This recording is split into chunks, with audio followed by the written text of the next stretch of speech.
6. भूमंडलीकरण और सामाजिक परिवर्तन। आज 21वीं शताब्दी में सामाजिक परिवर्तन पर कोई चर्चा भूमंडलीकरण के संदर्भ पर कुछ विचार किए बिना हो ही नहीं सकती।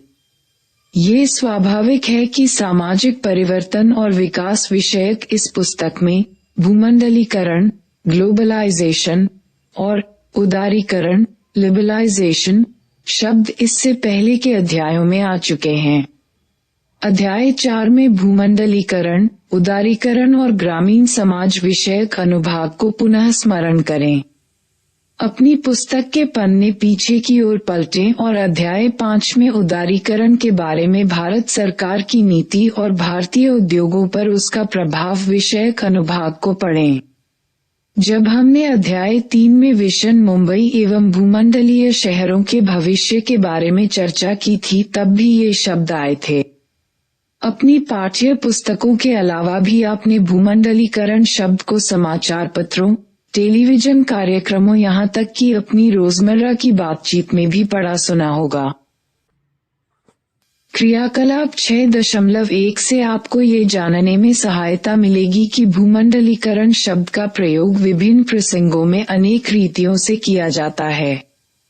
फिर भी हमें ये स्पष्ट रूप से जानने की आवश्यकता है कि वास्तव में इस शब्द का अर्थ क्या है। इस अध्याय में हम भूमंडलीकरण के अर्थ को उसके भिन्न भिन्न आयामों में और उनके सामाजिक परिणामों को समझने का प्रयास करेंगे।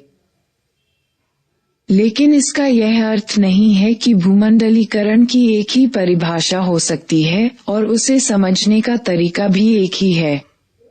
दरअसल हम ये देखेंगे कि भिन्न भिन्न विषय अथवा अकादमिक शास्त्र, डिसिप्लिन, भूमंडलीकरण के भिन्न भिन्न पक्षों पर ध्यान दिलाते हैं।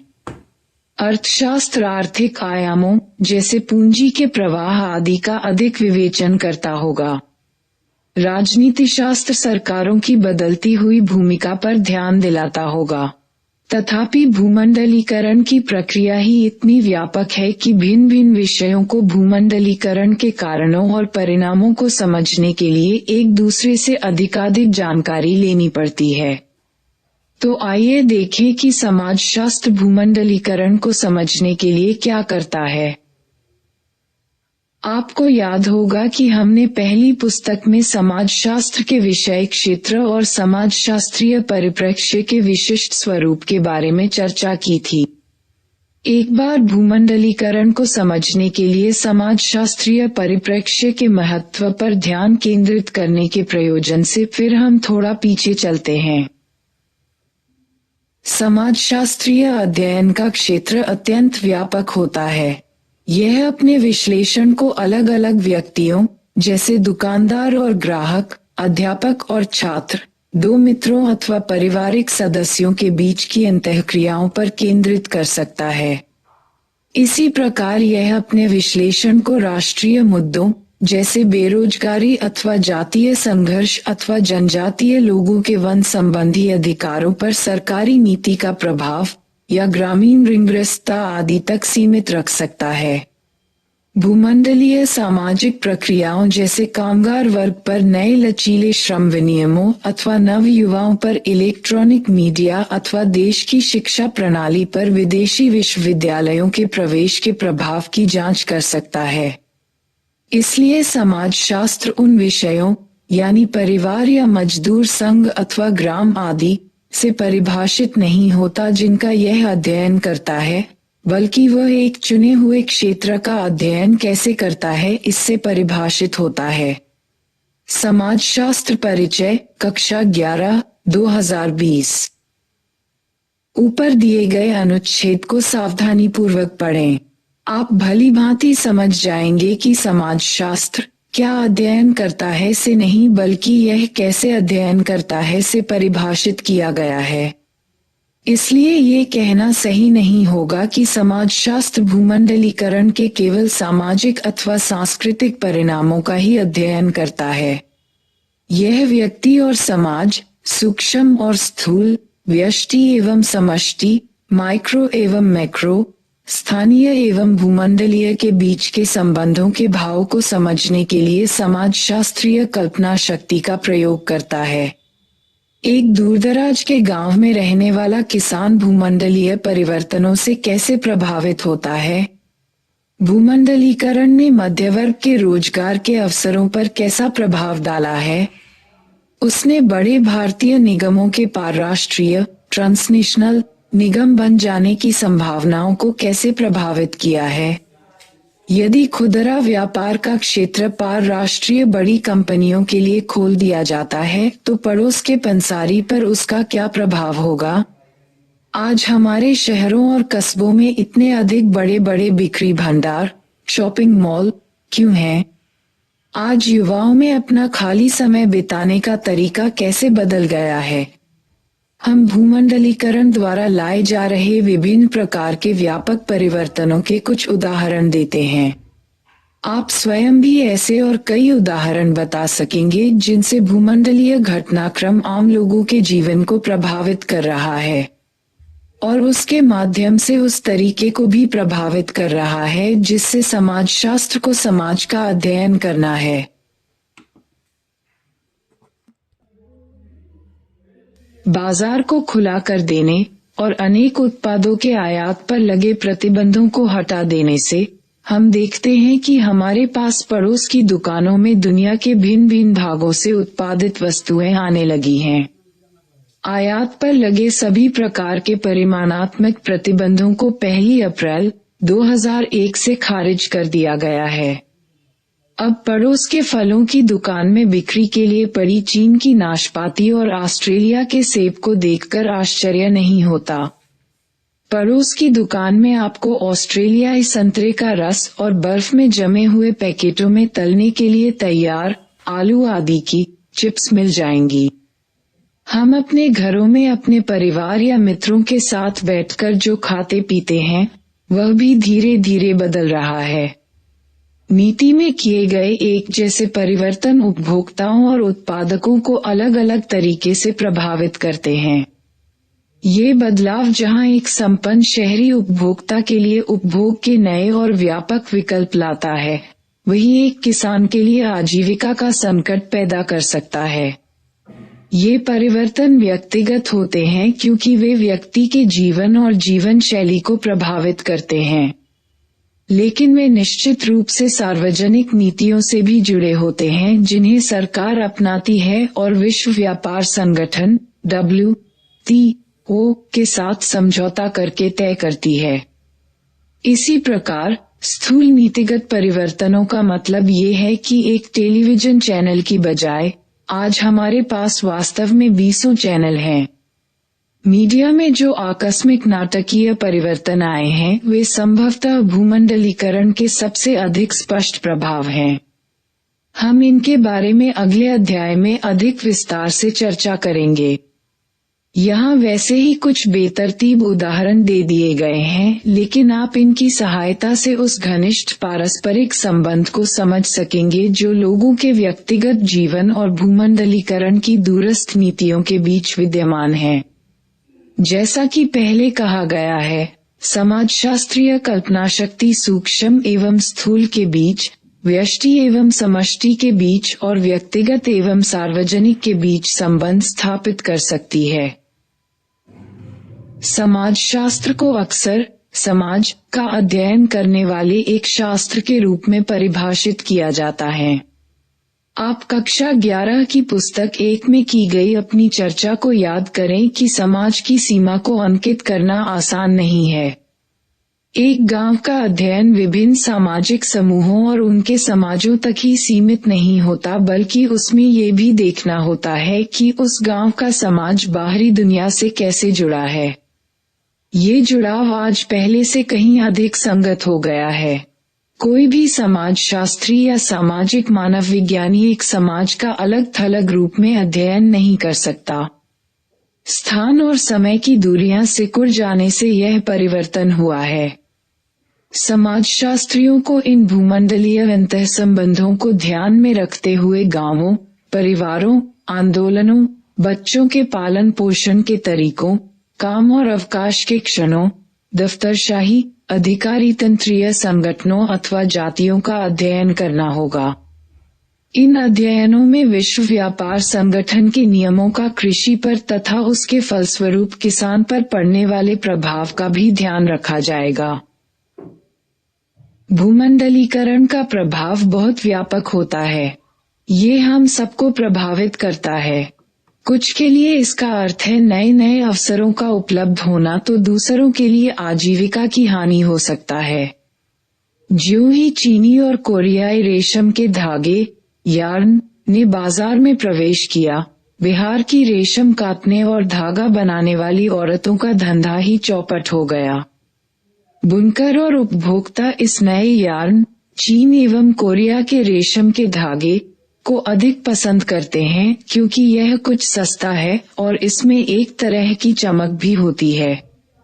भारतीय समुद्री जल में बड़े बड़े मछली पकड़ने वाले जहाजों के प्रवेश के साथ ही कुछ ऐसी ही उठापटक हुई। ये बड़े बड़े जहाज वे सब मछलियां बटोर कर ले गए जो पहले भारतीय नौकाओं द्वारा इकट्ठी की जाती थीं।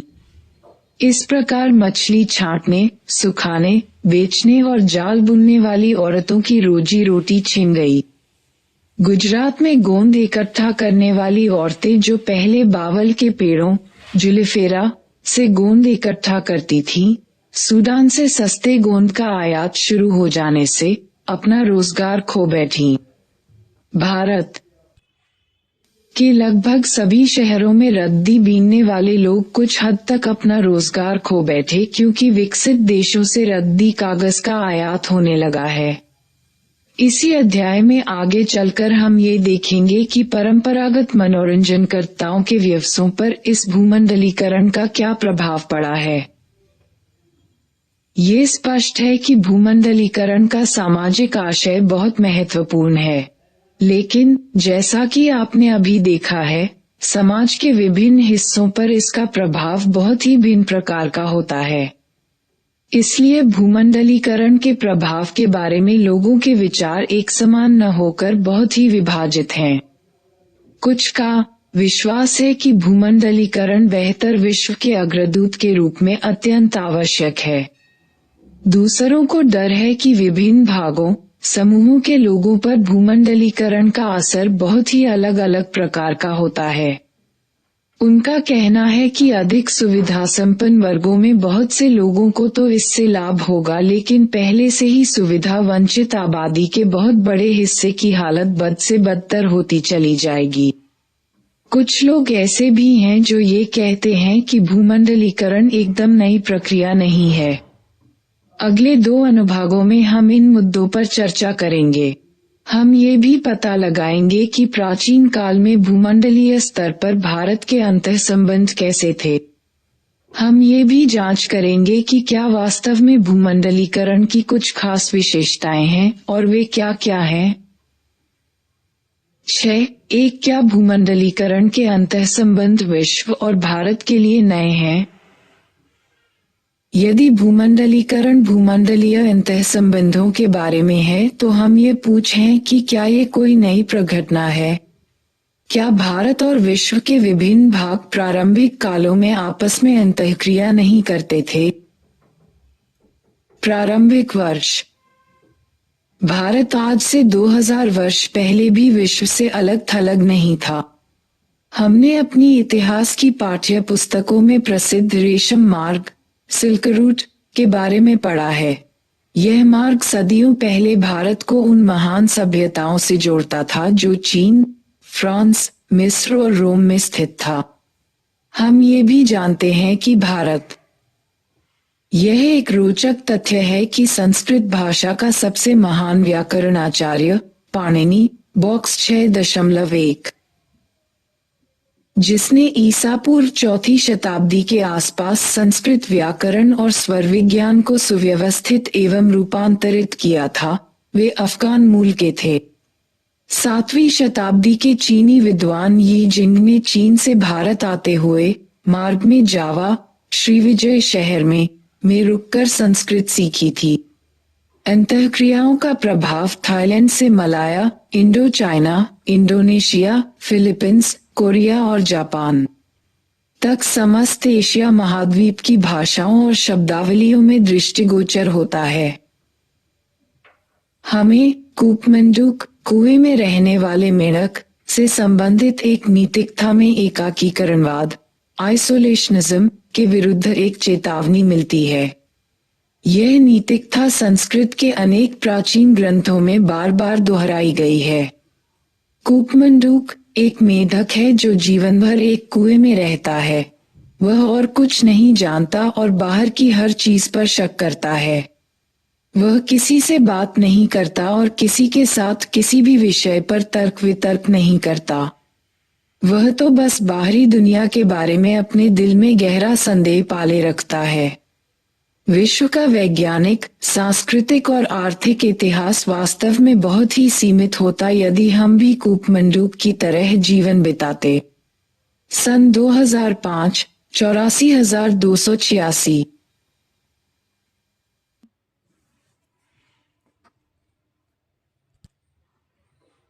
के लंबे अतीत के दौरान विश्व के भिन्न भिन्न भागों से लोग यहाँ आए थे, कभी व्यापारियों के रूप में, कभी विजेताओं के रूप में और कभी नए स्थान की तलाश में प्रवासी के रूप में, और फिर वे यहीं बस गए।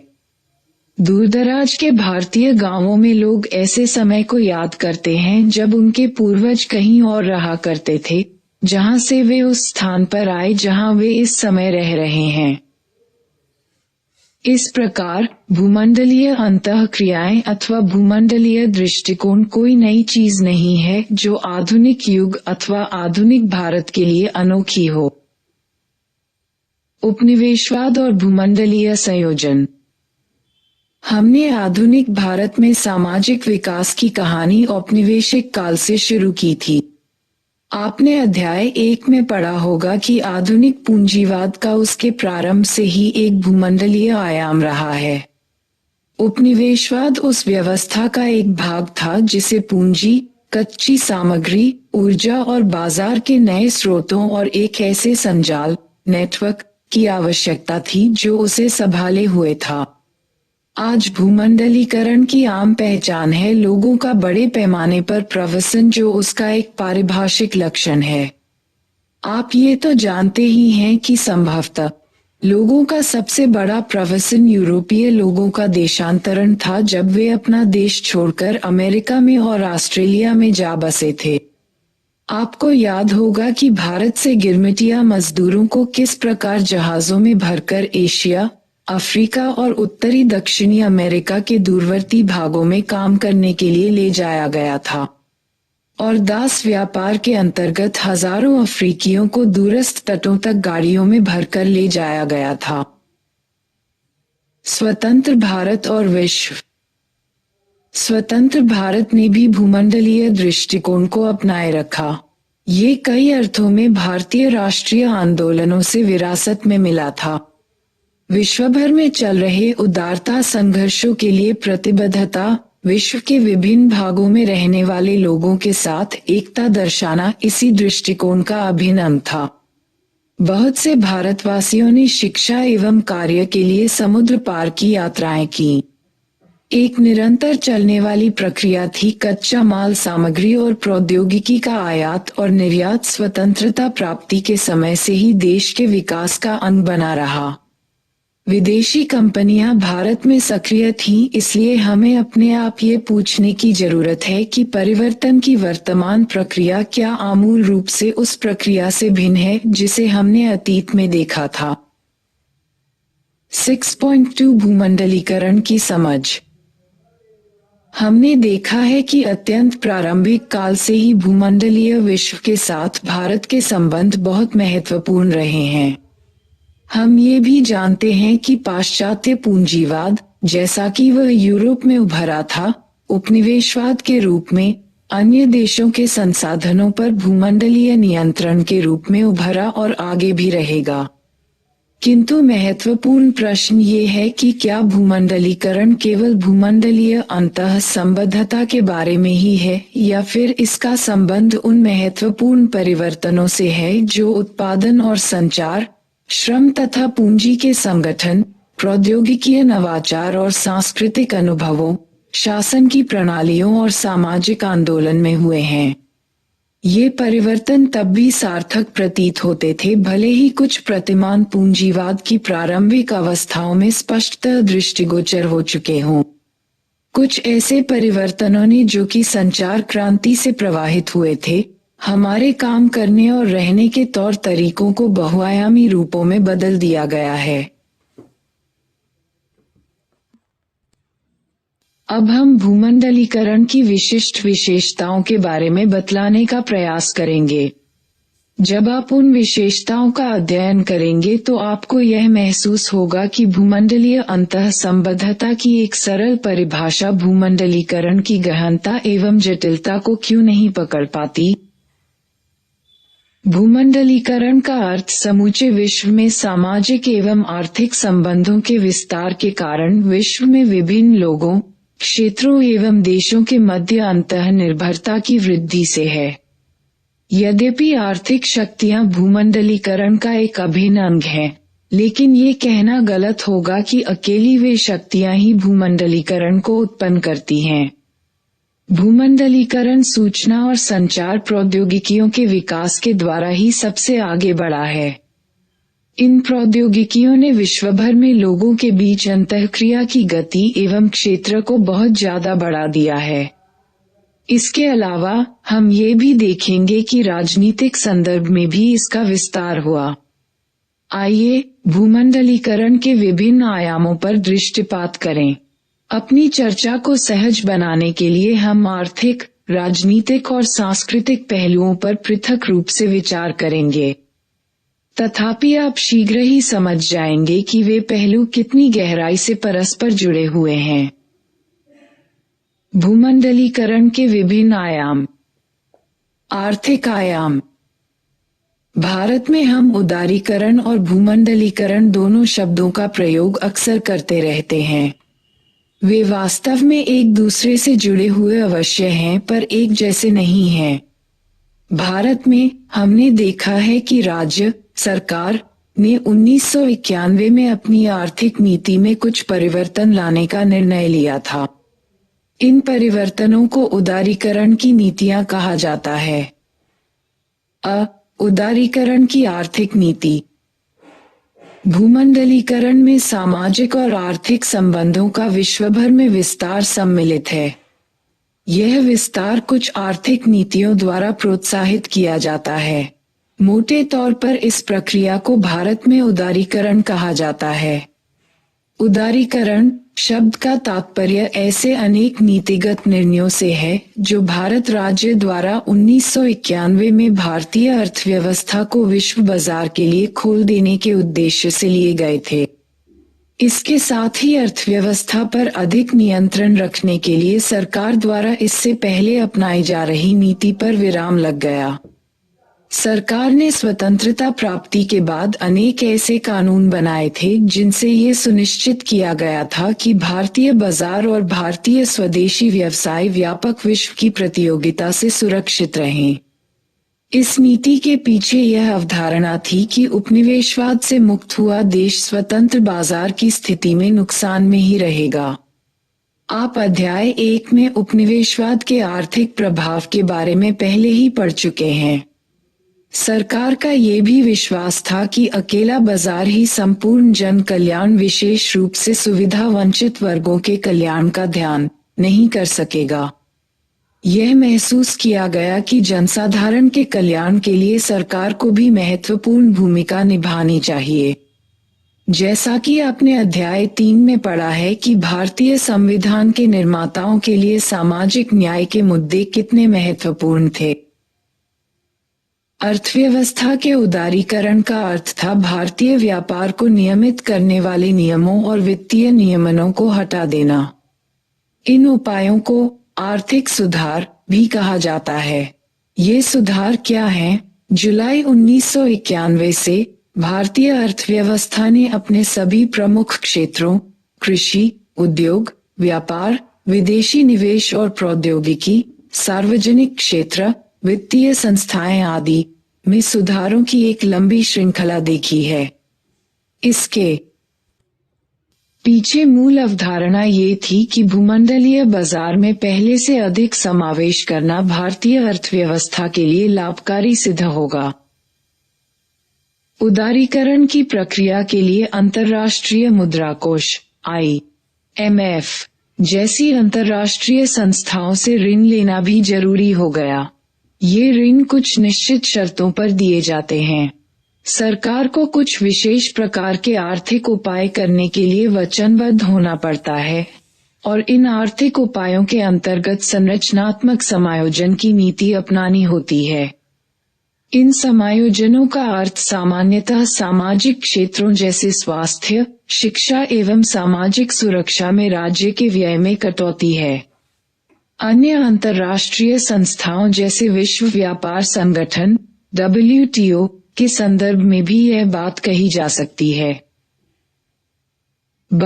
परराष्ट्रीय निगम भूमंडलीकरण को प्रेरित एवं संचालित करने वाले अनेक आर्थिक कारकों में से परराष्ट्रीय निगमों की भूमिका विशेष रूप से महत्वपूर्ण होती है। TNC परराष्ट्रीय निगम ऐसी कंपनियां होती हैं जो एक से अधिक देशों में अपने माल का उत्पादन करती हैं अथवा बाजार सेवाएं प्रदान करती हैं। ये अपेक्षाकृत छोटी फर्म भी हो सकती हैं। इनके एक या दो कारखाने उस देश से बाहर होते हैं जहां वे मूल रूप से स्थित हैं। साथ ही वे बड़े विशाल अंतर्राष्ट्रीय प्रतिष्ठान भी हो सकते हैं जिसका कारोबार संपूर्ण भूमंडल में फैला हुआ हो। कुछ बहुत बड़े परराष्ट्रीय निगमों के नाम जो जग प्रसिद्ध हैं, ये हैं Coca Cola, general Motors, Colgate Palmolive, Kodak Mitsubishi आदि। भले ही इन निगमों का अपना एक स्पष्ट राष्ट्रीय आधार हो, फिर भी वे भूमंडलीय बाजारों और भूमंडलीय मुनाफों की ओर अभिमुखित हैं। कुछ भारतीय निगम भी परराष्ट्रीय बन रहे हैं, किंतु हम समय के इस बिंदु पर निश्चित रूप से यह नहीं कह सकते कि इस रुख को कुल मिलाकर भारत के लोग इसे किस अर्थ में लेंगे। इलेक्ट्रॉनिक अर्थव्यवस्था क्रियाकलाप 6.2 इलेक्ट्रॉनिक अर्थव्यवस्था एक अन्य कारक है जो आर्थिक भूमंडलीकरण को सहारा देता है। कंप्यूटर के माउस को दबाने मात्र से बैंक, निगम, निधि प्रबंधक और निवेशकर्ता अपनी निधि को अंतर्राष्ट्रीय स्तर पर इधर से उधर भेज सकते हैं। हालांकि इस प्रकार क्षण भर में इलेक्ट्रॉनिक मुद्रा भेजने का ये तरीका बहुत खतरनाक भी है। भारत में अक्सर इसकी चर्चा स्टॉक एक्सचेंज में होने वाले उतार चढ़ाव के संदर्भ में की जाती है। यह उतार चढ़ाव विदेशी निवेशकों द्वारा मुनाफे के लिए अचानक बड़ी मात्रा में स्टॉक खरीदने या बेचने के कारण आता है। ऐसे सौदे संचार क्रांति की बदौलत ही संभव हुए हैं, जिसके बारे में हम आगे चर्चा करेंगे। भार रहित अर्थव्यवस्था या ज्ञानात्मक अर्थव्यवस्था। भूमंडलीय अर्थव्यवस्था पिछले युगों के विपरीत अब प्राथमिक रूप से कृषि या उद्योग पर आधारित नहीं है। भार रहित अर्थव्यवस्था वह होती है जिसके उत्पाद सूचना पर आधारित होते हैं, जैसे कंप्यूटर सॉफ्टवेयर, मीडिया और मनोरंजक उत्पाद तथा इंटरनेट आधारित सेवाएं। ज्ञानात्मक अर्थव्यवस्था वह होती है जिसमें अधिकांश कार्य बल वस्तुओं के वास्तविक भौतिक उत्पादन अथवा वितरण में संलग्न नहीं होता, बल्कि उनके प्रारूप, डिजाइन, विकास, प्रौद्योगिकी, विपणन, बिक्री और सर्विस आदि में लगा रहता है। इस अर्थव्यवस्था में आपके पड़ोस में स्थित खान पान प्रबंध सेवा से लेकर बड़े बड़े ऐसे संगठन भी शामिल होते हैं जो सम्मेलनों जैसे व्यावसायिक समारोहों से लेकर शादी विवाह जैसे पारिवारिक आयोजनों के लिए मेजबान को अपनी सेवाएं प्रदान करते हैं।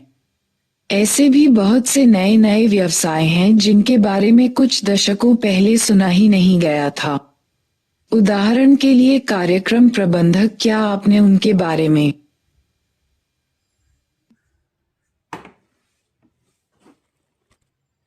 सुना है? वे क्या करते हैं? ऐसी ही कुछ नई सेवाओं का पता लगाएं। हम में से अधिकांश लोग विरल वात, दिन से पैसा कमा लेते बॉक्स 6.2 हैं। हम ऐसा कुछ उत्पादित नहीं करते जो तोला हुआ या आसानी से मापा जा सकता हो। हमारा उत्पादन बंदरगाहों पर ढेर लगाकर इकट्ठा नहीं किया जाता, माल गोदाम में नहीं रखा जाता अथवा रेलगाड़ी के माल डब्बों में भरकर भेजा नहीं जाता। हम में से अधिकांश लोग अपनी आजीविका सेवाएं देकर, निर्णय, सूचना और विश्लेषण देकर कमाते हैं, भले ही हम अपना काम किसी टेलीफोन कॉल सेंटर, वकील के कार्यालय, सरकारी विभाग अथवा किसी वैज्ञानिक प्रयोगशाला में करते हों। हम सभी विरलवाद के व्यवसाय थिनया बिजनेस में हैं।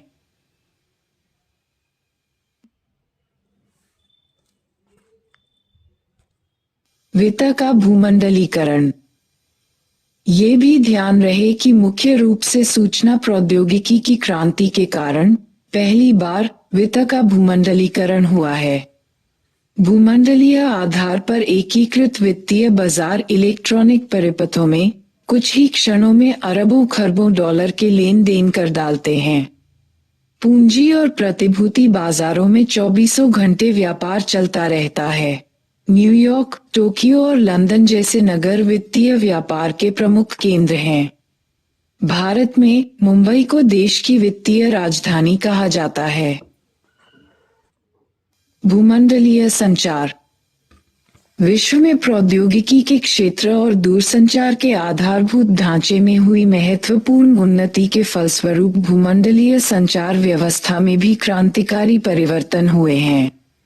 अब कुछ घरों और बहुत से कार्यालयों में बाहरी दुनिया के साथ संबंध बनाए रखने के अनेक साधन मौजूद हैं, जैसे टेलीफोन, लैंडलाइन और मोबाइल दोनों किस्मों के, फैक्स मशीनें, डिजिटल और केबल टेलीविजन, इलेक्ट्रॉनिक मेल और इंटरनेट आदि। आप में से कुछ को ऐसी बहुत सी जगहों के बारे में पता होगा और कुछ को नहीं भी होगा।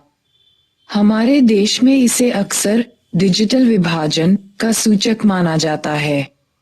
इस डिजिटल विभाजन के बावजूद प्रौद्योगिकी के ये विविध रूप समय और दूरी को तो संकुचित या कम करते ही हैं। इस ग्रह पर दो सुदूर विपरीत दिशाओं बेंगलुरु और न्यूयॉर्क में बैठे दो व्यक्ति न केवल बातचीत कर सकते हैं, बल्कि दस्तावेज और चित्र आदि भी एक दूसरे को उपग्रह प्रौद्योगिकी की सहायता से भेज सकते हैं। भूमंडलीकरण की प्रक्रिया ने विश्व में नेटवर्क सोसाइटी एवं मीडिया सोसाइटी को उत्पन्न किया है। विश्व के विभिन्न देशों के बीच अंतःसंबंध उत्पन्न हुए हैं, लेकिन उसमें अभी कुशलता एवं गुणात्मक सुधार की जरूरत है। इस विषय पर भारत सरकार ने एक और अनेक संभावनाओं वाली योजना डिजिटल इंडिया को प्रारंभ किया है, जो सभी प्रकार के विनिमय में डिजिटलाइजेशन को सहायक इकाई के रूप में स्थापित करेगी। ये कार्यक्रम भारतवर्ष में एक ऐसे रूपांतरण को जन्म देगा जो डिजिटली दृष्टि से सशर्त भारतीय समाज एवं ज्ञान अर्थव्यवस्था को विस्तार देगा। आप अपने पिछले अध्यायों में पढ़ चुके हैं कि बाह्य स्रोतों से काम कैसे लिया जाता है। भूमंडलीय स्तर पर इंटरनेट का प्रयोग 1990 के दशक में बहुत अधिक बढ़ गया। 1998 में विश्व भर में 7 करोड़ लोग इंटरनेट का प्रयोग करते थे। इनमें से 62% प्रयोगकर्ता संयुक्त राज्य अमेरिका और कनाडा में थे, जबकि 12% एशिया में थे। 2000 तक इंटरनेट के प्रयोगकर्ताओं की संख्या बढ़कर 32.5 करोड़ हो गई।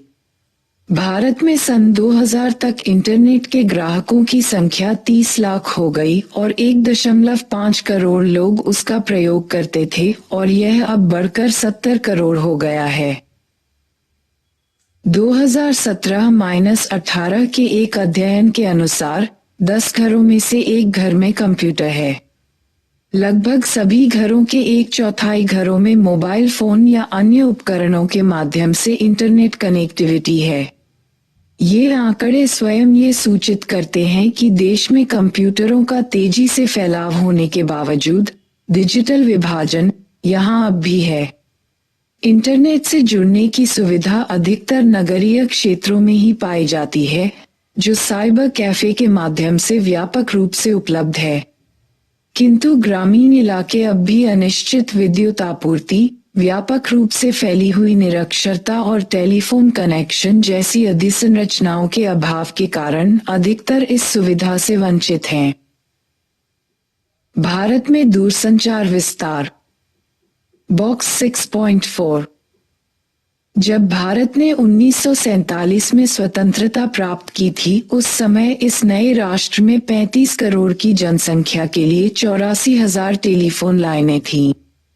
30 साल बाद 1980 तक भी भारत की टेलीफोन सेवा की हालत ठीक नहीं थी। तब 70 करोड़ की जनसंख्या के लिए केवल 25 लाख टेलीफोन तथा 12,000 सार्वजनिक फोन थे और भारत के 6 लाख गांवों में से केवल 3% गांवों में ही टेलीफोन लगे हुए थे।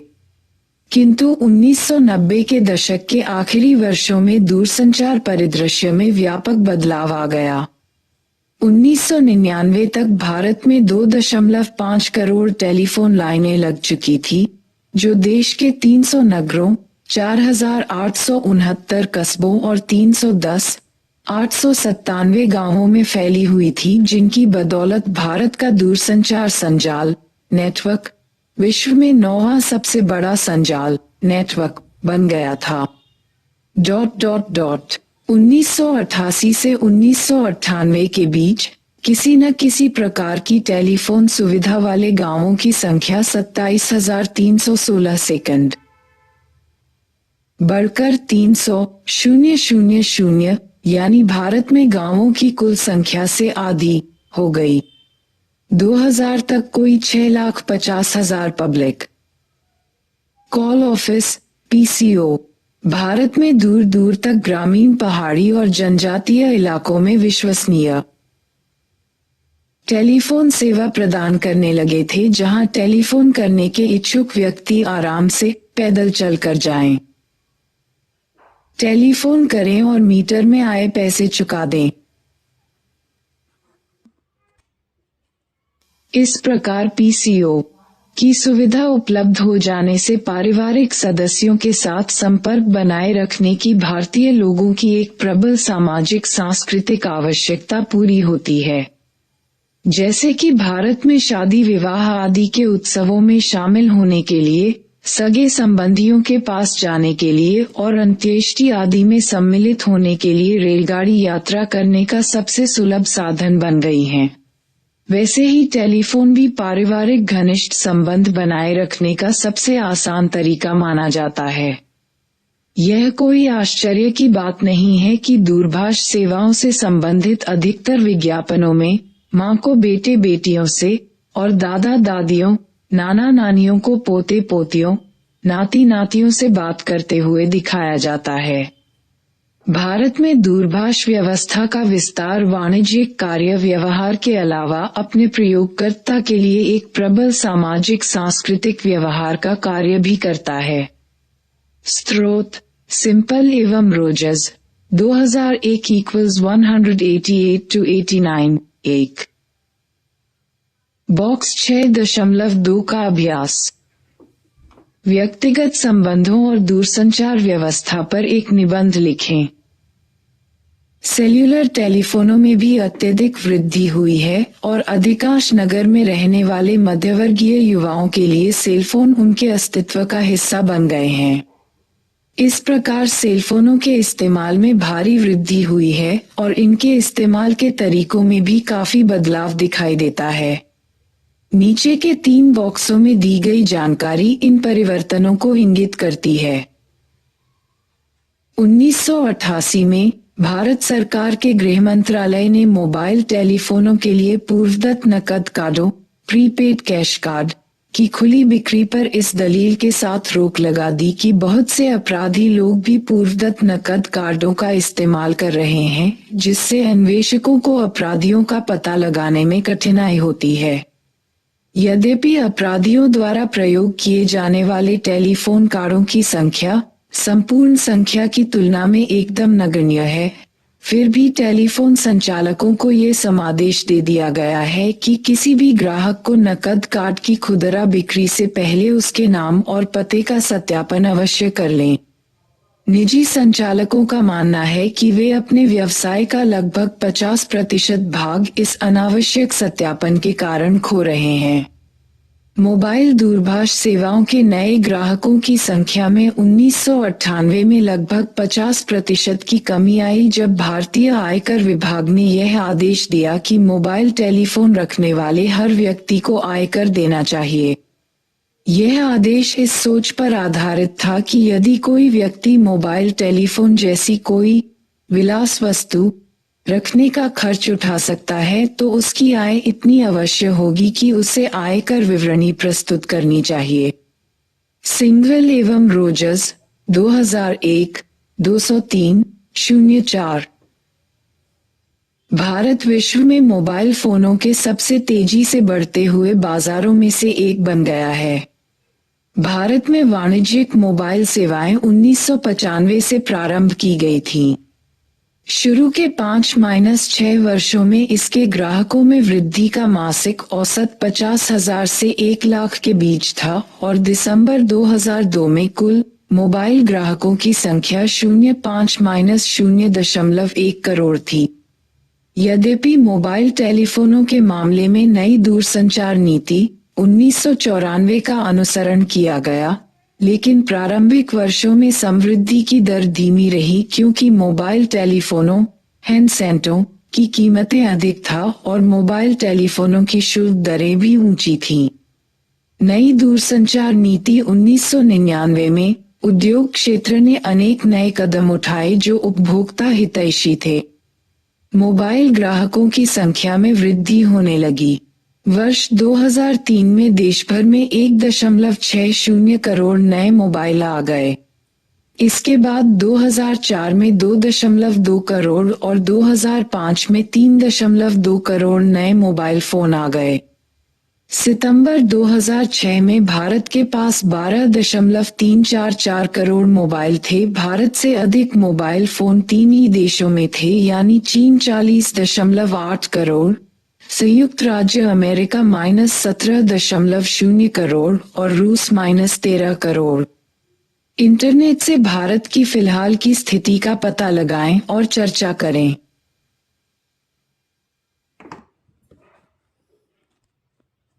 प्रारंभ में 1980 के दशक के आखिरी वर्षों में सेलफोनों को अविश्वास की दृष्टि से आपराधिक तत्वों द्वारा उनका गलत प्रयोग किए जाने के कारण देखा जा रहा है। उसके बाद 1998 तक भी उन्हें विलास की वस्तुएं ही माना जाता रहा है, अर्थात केवल धनवान लोग ही इसे रख सकते हैं और इसलिए इसके मालिकों पर कर लगाया जाना चाहिए। 2006 तक आते आते हम सेलफोन के प्रयोग में दुनिया के चौथे सबसे बड़े देश बन गए हैं। अब सेलफोन हमारे जीवन के इतने अभिन्न अंग बन गए हैं कि जब छात्रों को कॉलेज में सेलफोन पर कक्षा में परिचर्चा आयोजित करने का प्रयास करें, प्रयोग न करने के लिए कहा गया तो वे हड़ताल पर जाने और देश के राष्ट्रपति से अपील करने के लिए तैयार हो गए। भारत में सेलफोनों के प्रयोग में हुई आश्चर्यजनक समृद्धि के कारणों। क्या ये समृद्धि चतुराईपूर्ण विपणन और मीडिया अभियान के कारण हुई? क्या सेलफोन आज भी प्रतिष्ठा का प्रतीक हैं? अथवा क्या मित्रों तथा सगे संबंधियों से संपर्क बनाए रखने, उनसे जुड़े रहने के लिए सेलफोन की अत्यंत आवश्यकता है? क्या माता पिता अपने बच्चों के पते ठिकाने के बारे में अपनी चिंताओं को कम करने के लिए इसके प्रयोग को प्रोत्साहित कर रहे हैं? ग्रेटर देन युवा लोग सेलफोनों की आवश्यकता को इतना अधिक क्यों महसूस कर रहे हैं? विभिन्न कारणों का पता लगाने का प्रयास करें। 2020-21 में कोविड-19 महामारी के कारण लाखों बच्चों ने सेलफोन का उपयोग करना शुरू किया और ऑनलाइन कक्षाओं में भाग लिया। आप इस परिवर्तन को सामाजिक रूप से कैसे देखते हैं? भूमंडलीकरण और श्रम। भूमंडलीकरण और एक नया अंतर्राष्ट्रीय श्रम विभाजन। एक नया अंतर्राष्ट्रीय श्रम विभाजन उभर आया है जिसमें तीसरी दुनिया के शहरों में अधिकाधिक नियमित निर्माण, उत्पादन और रोजगार किया जाता है। आप अध्याय 4 में बाह्य स्रोतों के उपयोग के बारे में और अध्याय 5 में संविदा के बारे में पढ़ चुके हैं। यहाँ हम इस संबंध में स्थिति स्पष्ट करने के लिए नाइके कंपनी का उदाहरण प्रस्तुत कर रहे हैं। नाइके कंपनी 1960 के दशक में अपनी स्थापना के समय से ही बहुत तेजी से विकसित हुई। नाइके जूतों का आयात करने वाली कंपनी के रूप में विकसित हुई। इसके संस्थापक फिल नाइट जापान से जूते आयात करते थे और उन्हें खेल संबंधी आयोजनों में बेचते थे। कंपनी एक बहुराष्ट्रीय कंपनी के रूप में विकसित होकर पारराष्ट्रीय निगम बन गई। इसका मुख्यालय बेवरटन में, पोर्टलैंड, ओरेगोन के बाहर स्थित है। केवल 2 अमेरिकी कारखाने ही नाइके के लिए जूते बनाया करते थे। फिर 1960 के दशक में नाइके के जूते जापान में बनाए जाने लगे।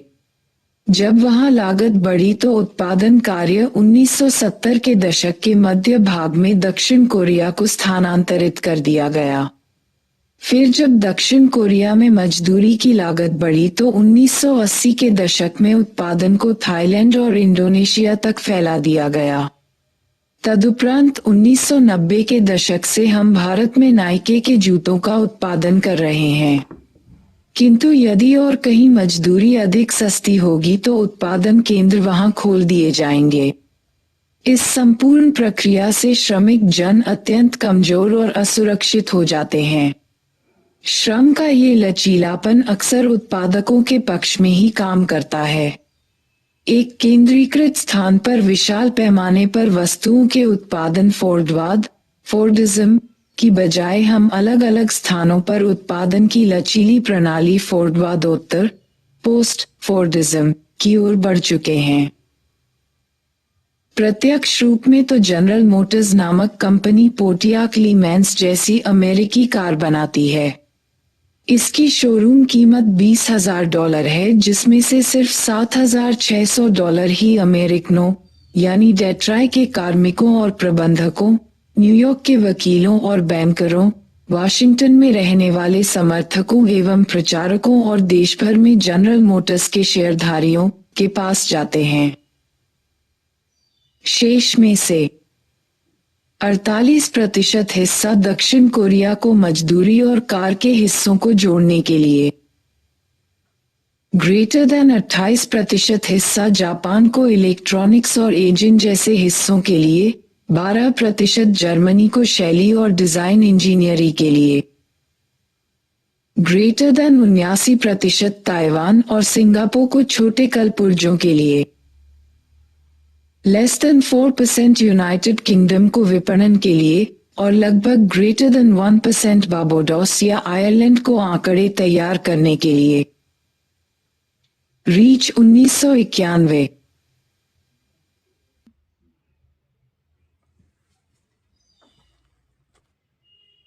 भूमंडलीकरण और रोजगार। भूमंडलीकरण और श्रम के बारे में एक अन्य महत्वपूर्ण मुद्दा है रोजगार और भूमंडलीकरण के बीच के संबंधों का। यहाँ भी हमने भूमंडलीकरण का असमान प्रभाव देखा है। नगरीय केंद्रों के मध्यवर्गीय युवाओं के लिए भूमंडलीकरण और सूचना प्रौद्योगिकी की क्रांति ने रोजगार के नए नए अवसर खोल दिए हैं। कॉलेजों से नाम के लिए बीएससी, बीए, बी.कॉम की डिग्री लेने की बजाय कई युवा कंप्यूटर के संस्थानों से कंप्यूटर की भाषाएं सीख रहे हैं, अथवा कॉल सेंटरों में या व्यापार प्रक्रिया बाह्योपयोजन बीपीओ कंपनियों की नौकरियां ले रहे हैं, विशाल बिक्री भंडारों, शॉपिंग मॉल्स में काम करते हैं या हाल में खोले गए विभिन्न जलपानगृहों में नौकरी करते हैं। फिर भी जैसा कि बॉक्स 6.9 में दिखाया गया है, रोजगार की प्रवृत्तियां मोटे तौर पर निराशाजनक ही हैं। भूमंडलीकरण और राजनीतिक परिवर्तन। भूतपूर्व समाजवादी विश्व का विघटन अनेक दृष्टियों से एक बड़ा राजनीतिक परिवर्तन था, जिसने भूमंडलीकरण की प्रक्रिया को और तेज कर दिया। फलस्वरूप भूमंडलीकरण को सहारा देने वाली आर्थिक नीतियों के प्रति एक विशिष्ट आर्थिक और राजनीतिक दृष्टिकोण उत्पन्न हो गया। इन परिवर्तनों को अक्सर नव उदारवादी आर्थिक उपाय कहा जाता है। हम पहले ये देख चुके हैं कि भारत में उदारीकरण की नीति के अंतर्गत क्या क्या ठोस कदम उठाए गए। मोटे तौर पर इन नीतियों में मुक्त उद्यम संबंधी राजनीतिक दूरदर्शिता प्रतिबिंबित होती है, जिसमें यह विश्वास किया जाता है कि बाजार की शक्तियों का निर्बाध शासन कुशल एवं न्यायसंगत होगा। इसीलिए ये दूरदर्शितापूर्ण नीति के अंतर्गत राज्य की ओर से विनियमन और आर्थिक सहायता, सब्सिडी, दोनों की ही आलोचना करती है। इस अर्थ में भूमंडलीकरण की मौजूदा प्रक्रिया में राजनीतिक दूरदर्शिता उतनी ही है जितनी की आर्थिक दूरदर्शिता। तथापि वर्तमान भूमंडलीकरण से भिन्न भूमंडलीकरण की भी संभावनाएं हैं। इस प्रकार हम एक समावेशात्मक भूमंडलीकरण, इंक्लूसिव ग्लोबलाइजेशन की भी संकल्पना कर सकते हैं, जिसमें समाज के सभी अनुभागों का समावेश होता है। भूमंडलीकरण के साथ एक अन्य महत्वपूर्ण राजनीतिक घटनाक्रम भी घटित हो रहा है, और वह है राजनीतिक सहयोग के लिए अंतर्राष्ट्रीय और क्षेत्रीय रचनातंत्र। इस संबंध में यूरोपीय संघ (EU), दक्षिण एशियाई राष्ट्र संघ (ASEAN) और दक्षिण एशियाई क्षेत्रीय सहयोग सम्मेलन (SAARC) ये कुछ ऐसे उदाहरण हैं जो क्षेत्रीय संघों की महत्वपूर्ण भूमिका को दर्शाते हैं। अंतर्राष्ट्रीय सरकारी संगठनों और अंतर्राष्ट्रीय गैर सरकारी संगठनों का उदय भी एक अन्य राजनीतिक आयाम प्रस्तुत करता है। अंतः सरकारी संगठन एक ऐसा निकाय होता है जो सहभागी सरकारों द्वारा स्थापित किया जाता है और जिसे एक विशिष्ट पारराष्ट्रीय कार्यक्षेत्र पर नजर रखने या उसे विनियमित करने की जिम्मेदारी सौंपी जाती है। उदाहरणार्थ, विश्व व्यापार संगठन (WTO) को व्यापार प्रथाओं पर लागू होने वाले नियमों के संबंध में अधिकाधिक भूमिका सौंपी जा रही है।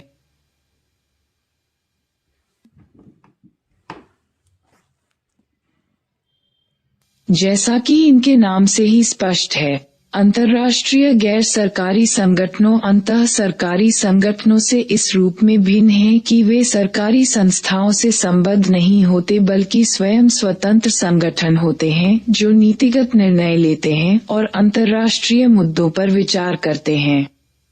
अंतर्राष्ट्रीय गैर सरकारी संगठनों में से कुछ सबसे प्रसिद्ध संगठन हैं। ग्रीन पीस, अध्याय 8 देखें, the Red Cross, Amnesty International तथा Medecins Sans Frontieres doctors without borders. इनके बारे में कुछ और जानकारी प्राप्त करें। भूमंडलीकरण और संस्कृति। भूमंडलीकरण संस्कृति को कई प्रकार से प्रभावित करता है। हम पहले देख चुके हैं कि युगों से भारत सांस्कृतिक प्रभावों के प्रति खुला दृष्टिकोण अपनाए हुए है और इसी के फलस्वरूप वह सांस्कृतिक दृष्टि से समृद्ध होता रहा है। पिछले दशक में कई बड़े बड़े सांस्कृतिक परिवर्तन हुए हैं जिनसे ये डर पैदा हो गया है कि कहीं हमारी स्थानीय संस्कृतियां पीछे न रह जाएं। हमने पहले देखा था कि हमारी सांस्कृतिक परंपरा कूपमंडूक यानी जीवन भर कुएं के भीतर रहने वाले उस मेंढक की स्थिति से सावधान रहने की शिक्षा देती रही है जो कुएं से बाहर की दुनिया के बारे में कुछ नहीं जानता और हर बाहरी वस्तु के प्रति शंकालु बना रहता है। वह किसी से बात नहीं करता और किसी से भी किसी विषय पर तर्क वितर्क नहीं करता। वह तो बस बाहरी दुनिया पर केवल संदेह करना ही जानता है। सौभाग्य से हम आज भी अपनी परंपरागत खुली अभिवृत्ति अपनाए हुए हैं। इसीलिए हमारे समाज में राजनीतिक और आर्थिक मुद्दों पर ही नहीं बल्कि कपड़ों, शैलियों, संगीत, फिल्म, भाषा, हाव भाव आदि के बारे में भी गर्मागर्म बहस होती है। जैसा कि हम आपको अध्याय 1 व 2 में बता चुके हैं, 19वीं सदी के सुधारक और प्रारंभिक राष्ट्रवादी नेता भी संस्कृति तथा परंपरा पर विचार विमर्श किया करते थे। मुद्दे आज भी कुछ दृष्टियों में वैसे ही हैं और कुछ अन्य दृष्टियों में भिन्न भी हैं। शायद अंतर यही है कि अब परिवर्तन की व्यापकता और गहनता भिन्न है। सजातीयकरण बनाम संस्कृति का भूस्थानीकरण, ग्लोबलाइजेशन। मुख्य रूप ये दावा किया जाता है कि सभी संस्कृतियां एक समान यानी सजातीय, होमोजेनस हो जाएंगी। कुछ अन्य का यह मत है कि संस्कृति के भूस्थानीकरण की प्रवृत्ति बढ़ती जा रही है।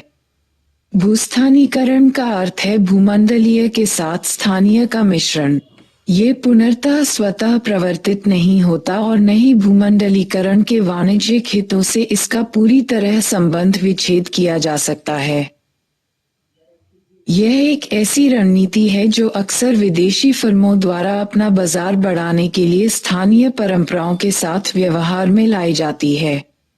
भारत में हम ये देखते हैं कि स्टार, MTV, चैनल वी और कार्टून नेटवर्क जैसे सभी विदेशी टेलीविजन चैनल भारतीय भाषाओं का प्रयोग करते हैं। यहाँ तक कि मैकडॉनल्ड्स भी भारत में अपने निरामिष और चिकन उत्पाद ही बेचता है, गोमांस के उत्पाद नहीं, जो विदेशों में बहुत लोकप्रिय हैं। नवरात्रि पर्व पर तो मैकडॉनल्ड्स विशुद्ध निरामिष हो जाता है। संगीत के क्षेत्र में bhangra pop, indie pop, fusion music, यहाँ तक कि रीमिक्स गीतों की बढ़ती हुई लोकप्रियता को देखा जा सकता है। हम पहले ही देख चुके हैं कि भारतीय संस्कृति की शक्ति उसके खुले उपागम में निहित है। हमने ये भी देखा है कि आधुनिक युग में हमारे समाज सुधारक और राष्ट्रवादी नेता अपनी परंपरा तथा संस्कृति पर सक्रिय रूप वाद विवाद करते रहे हैं। संस्कृति को किसी ऐसे अपरिवर्तनशील एवं स्थिर सत्व के रूप में नहीं देखा जा सकता जो किसी सामाजिक परिवर्तन के कारण या तो ढह जाएगी अथवा ज्यों की त्यों यानी अपरिवर्तित बनी रहेगी। आज भी इस बात की अधिक संभावना है कि भूमंडलीकरण के फलस्वरूप कुछ नई स्थानीय परंपराएं ही नहीं बल्कि भूमंडलीय परंपराएं भी निर्मित होंगी। जेंडर और संस्कृति। सांस्कृतिक पहचान के एक निश्चित परंपरागत स्वरूप का समर्थन करने वाले लोग अक्सर महिलाओं के विरुद्ध होने वाले भेदभावपूर्ण व्यवहारों और अलोकतांत्रिक प्रथाओं को सांस्कृतिक पहचान का नाम देकर बचाव करते हैं। इस प्रकार की अनेक प्रथाएं प्रचलित रही हैं, जैसे सती प्रथा से लेकर महिलाओं की शिक्षा तथा उन्हें सार्वजनिक कार्यकलापों से दूर रखना, महिलाओं के प्रति अन्यायपूर्ण प्रथाओं का समर्थन करने के लिए भूमंडलीकरण का हौवा भी खड़ा किया जा सकता है। सौभाग्य से भारत में हम एक लोकतांत्रिक परंपरा और संस्कृति को अक्षुण्ण रखने एवं विकसित करने में सफल रहे हैं, जिससे कि हम संस्कृति को अधिक समावेशात्मक एवं लोकतांत्रिक रूप में परिभाषित कर सकते हैं। उपभोग की संस्कृति। अक्सर जब हम संस्कृति की बात करते हैं तो हम पहनावे, संगीत, नृत्य, खाद्य आदि की चर्चा करते हैं, किंतु जैसा कि हम जानते हैं, संस्कृति इन बातों तक ही सीमित नहीं है बल्कि उसका संबंध संपूर्ण जीवन शैली से है। संस्कृति के दो रूप हैं जिनका उल्लेख भूमंडलीकरण विषयक किसी भी अध्याय में होना चाहिए। वे हैं उपभोग की संस्कृति और निगमित संस्कृति। सांस्कृतिक उपभोग की उस निर्णायक भूमिका पर विचार कीजिए जो भूमंडलीकरण की प्रक्रिया में, विशेष रूप से नगरों को एक रूप प्रदान करने की प्रक्रिया में अदा की जा रही है। 1970 के दशक तक उत्पादन उद्योग नगरों की वृद्धि में प्रमुख भूमिका निभाते रहे हैं, लेकिन अब सांस्कृतिक उपभोग, कला, खाद्य, फैशन, संगीत, पर्यटन अधिकतर नगरों की वृद्धि को एक आकार प्रदान करता है। ये तथ्य भारत के सभी बड़े शहरों में विशाल बिक्री भंडारों, शॉपिंग मॉल्स, बहुविध सिनेमाघरों, मनोरंजन उद्यानों और जलक्रीड़ा स्थलों के विकास में आई तेजी से स्पष्ट होता है। अधिक उल्लेखनीय तथ्य तो ये है कि विज्ञापन और सामान्य रूप से जनसंपर्क के सभी माध्यम एक ऐसी संस्कृति को बढ़ावा दे रहे हैं जिसमें पैसा खर्च करना ही महत्वपूर्ण माना जाता है। पैसे को संभाल कर रखना अब कोई गुण नहीं रहा। खरीदारी। को समय बिताने की गतिविधि के रूप में सक्रियता से प्रोत्साहित किया जाता है। ब्रह्मांड सुंदरी मिस यूनिवर्स और विश्व सुंदरी मिस वर्ल्ड जैसी फैशन प्रतियोगिताओं के समारोहों की उत्तरोत्तर सफलताओं के कारण फैशन, सौंदर्य प्रसाधन एवं स्वास्थ्य उत्पादों से संबंधित उद्योगों की अत्यधिक वृद्धि हुई है। नौजवान लड़कियां ऐश्वर्या राय और सुष्मिता सेन बनने का सपना देख रही हैं।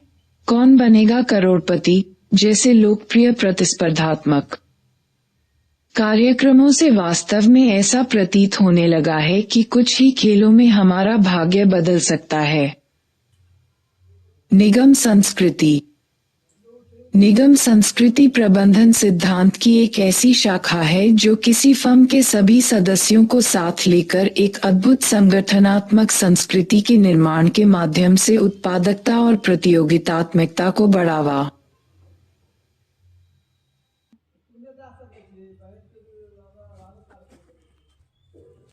देने का प्रयत्न करती है। ऐसा सोचा जाता है कि एक गतिशील निगम संस्कृति जिसमें कंपनी के कार्यक्रम, रीतियां एवं परंपराएं शामिल होती हैं, कर्मचारियों में वफादारी की भावना को बढ़ाती है और समूह एकता को प्रोत्साहन देती है। वह ये भी बताती है कि काम करने का तरीका क्या है और उत्पादों को कैसे बढ़ावा दिया जाए और उनको कैसे पैक किया जाए।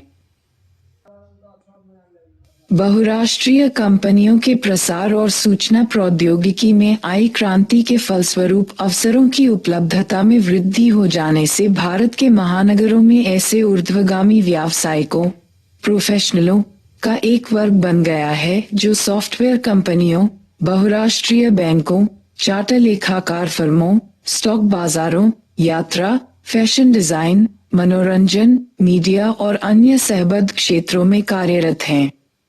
इन महत्वाकांक्षी व्यावसायिकों की कार्य अनुसूची अत्यंत तनावपूर्ण होती है, उनके वेतन भत्ते बहुत ज्यादा होते हैं और बाजार में तेजी से बढ़ते उपभोक्ता उद्योगों के उत्पादों के वे ही प्रमुख ग्राहक होते हैं। अनेक स्वदेशी शिल्प, साहित्यिक परंपराओं और ज्ञान व्यवस्थाओं को खतरा। सांस्कृतिक रूपों एवं भूमंडलीकरण के बीच एक अन्य संबंध अनेक स्वदेशी शिल्पों एवं साहित्यिक परंपराओं और ज्ञान व्यवस्थाओं की दशा से दृष्टिगोचर होता है। तथापि यह याद रखना भी महत्वपूर्ण है कि आधुनिक विकास ने भूमंडलीकरण की अवस्था से पहले भी परंपरागत सांस्कृतिक रूपों और उन पर आधारित व्यवसायों में अपनी घुसपैठ बना ली थी। लेकिन अब परिवर्तन का अनुपात और उसकी गहनता अत्यधिक तीव्र है। उदाहरण के लिए लगभग 30 थिएटर समूह जो मुंबई महानगर के परेल और गिरगांव की कपड़ा मिलों के इलाके के आसपास सक्रिय थे, अब निष्क्रिय एवं समाप्त हो चुके हैं क्योंकि इन इलाकों के मिल मजदूरों में से अधिकांश लोगों की नौकरी खत्म हो चुकी है। कुछ वर्ष पहले आंध्र प्रदेश के करीमनगर जिले के सरसला गांव और उसी राज्य के मेरठ जिले के दुबका गांव के पारंपरिक बुनकरों द्वारा बहुत बड़ी संख्या में आत्महत्या किए जाने की खबरें मिली थीं। इसका कारण ये था कि इन बुनकरों के पास बदलती हुई उपभोक्ता रुचियों के अनुरूप अपने आप को ढालने और विद्युतकों से मुकाबला करने के लिए प्रौद्योगिकी में निवेश करने के कोई साधन नहीं थे। इसी प्रकार परंपरागत ज्ञान व्यवस्थाओं के विभिन्न रूप जो विशेष रूप से आयुर्विज्ञान और कृषि के क्षेत्रों से संबंधित थे, सुरक्षित रखे गए हैं और एक पीढ़ी से दूसरी पीढ़ी को सौंपे जाते रहे हैं। तुलसी, रुद्राक्ष, हल्दी और बासमती चावल के प्रयोग को पेटेंट कराने के लिए हाल में कुछ बहुराष्ट्रीय कंपनियों द्वारा जो प्रयत्न किए गए उनसे स्वदेशी ज्ञान व्यवस्थाओं के आधार को बचाने की आवश्यकता प्रकाश में आई है। हमारे डोंबारी समुदाय की हालत बहुत खराब है। टेलीविजन और रेडियो ने हमारी बॉक्स 6.10 रोजी रोटी छीन ली है। हम कलाबाजी तो दिखाते हैं, मगर सर्कस और टेलीविजन के कारण, जो अब दूरदराज के गांवों और बस्तियों तक पहुंच गए हैं, हमारे करतब को कोई देखना पसंद नहीं करता। हम चाहे कितनी भी मेहनत कर लें, हमें अल्पवृत्ति भी नहीं मिलती।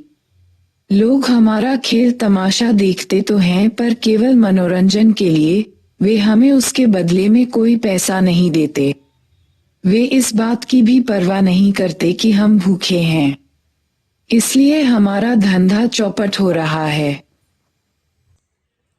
भूमंडलीकरण ने जिन विभिन्न और जटिल रूपों में हमारे जीवन को प्रभावित किया है, उसे संक्षेप में प्रस्तुत करना आसान नहीं है। कोई ऐसा प्रयास भी नहीं करेगा। इसलिए ये काम आप पर ही छोड़ा जाता है। हमने यहाँ इस अध्याय में उद्योग और कृषि पर भूमंडलीकरण के प्रभाव के बारे में विस्तार से चर्चा नहीं की है। आपको भारत में भूमंडलीकरण और सामाजिक परिवर्तन की कहानी जानने के लिए अध्याय 4 और 5 पर निर्भर होना होगा। इस कहानी को दोहराते समय आप अपनी समाजशास्त्रीय कल्पना शक्ति का भी प्रयोग करें। 1. अपनी रुचि का कोई भी विषय चुनें और यह चर्चा करें कि भूमंडलीकरण ने उसे किस प्रकार प्रभावित किया है। आप सिनेमा, कार्य, विवाह अथवा कोई भी अन्य विषय चुन सकते हैं। 2. एक भूमंडलीकृत अर्थव्यवस्था के विशिष्ट लक्षण क्या हैं? चर्चा करें। 3. संस्कृति पर भूमंडलीकरण के प्रभाव की संक्षेप में चर्चा करें। 4. भूस्थानीकरण क्या है? क्या ये बहुराष्ट्रीय कंपनियों द्वारा अपनाई गई बाजार संबंधी रणनीति है अथवा वास्तव में कोई सांस्कृतिक संश्लेषण हो रहा है? चर्चा करें।